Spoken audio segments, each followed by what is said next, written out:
Principal చామ్తో ఇలా అంటూ ఉంటుంది, ఇంకా గంట సమయమే ఉంది, నీ సర్టిఫికెట్స్ తీసుకొస్తేనే నీకు అడ్మిషన్ దక్కుతుంది, లేదంటే దొరకదమ్మా, నీ ఇష్టం అని అనేసరికి చామ్ బయటికి పరిగెత్తుకొని వచ్చేస్తుంది. ఇక అప్పుడే బయట అప్పుడు వాళ్ళు ఉంటారు కదా డాన్స్ చేయించిన ఫ్రెండ్స్ అంతా, సీనియర్స్ అంతా వాళ్ళ దగ్గరికి వచ్చి చామ్ ఏడుస్తూ ఉంటుంది.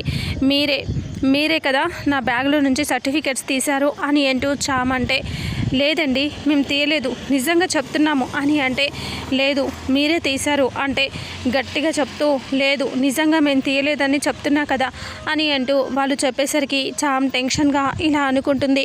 అయితే ఖచ్చితంగా సర్టిఫికెట్స్ ఇంటి దగ్గరే తీసుంటారు అని చామ్ కంగారు పడుతూ ఆలోచిస్తూ ఇలా అనుకుంటుంది. వెళ్ళాలి, ఇంటికి త్వరగా వెళ్ళాలి అని చామ్ ఇంటికి ఫాస్ట్గా వస్తూ ఉంటుంది. ప్రేమ్కి పెళ్లి చూపులు కదా, రెడీ అయిపోయి ప్రేమ్ అలా కూర్చొని ఉంటాడు టెన్షన్ పడుతూ.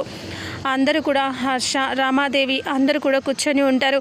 వచ్చిన సంబంధం చూస్తున్న వాళ్ళు ఇలా అంటూ ఉంటారు. అయితే రామాదేవి గారి సంబంధం అనేసరికి కళ్ళు మూసుకొని ఇక్కడ దాకా వచ్చేసాం మేము, మాకు ఈ అబ్బాయి కూడా చాలా నచ్చేశాడు అని అంటూ ఈ సంబంధం మాకు ఓకే అని అంటూ చెప్తూ ఉంటారు. అందరూ హాల్లోనే కూర్చొని ఉంటారు. చామ్ ఏమో అక్కడికి వచ్చేస్తూ ఉంటుంది. ఇక చామ్ వస్తూ ఉంటుంది కాబట్టి ప్రేమ్ అక్కడే హాల్లో అందరి ముందు రెడీ అయిపోయి కూర్చుంటాడు. కాబట్టి రామాదేవి చిన్న కొడుకు చిన్నబాబు ప్రేమే అని చామ్కి తెలుస్తుందా?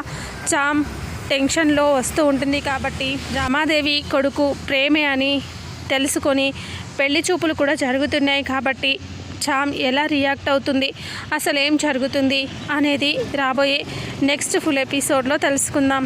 వీడియోని చూసిన ప్రతి ఒక్కరూ వీడియోని లైక్ చేయండి, షేర్ చేయండి, కామెంట్ చేయండి. అలాగే మన ఛానల్లో మరిన్ని అప్డేట్స్ కోసం ఛానల్ని సబ్స్క్రైబ్ చేసుకోండి. Thank you so much.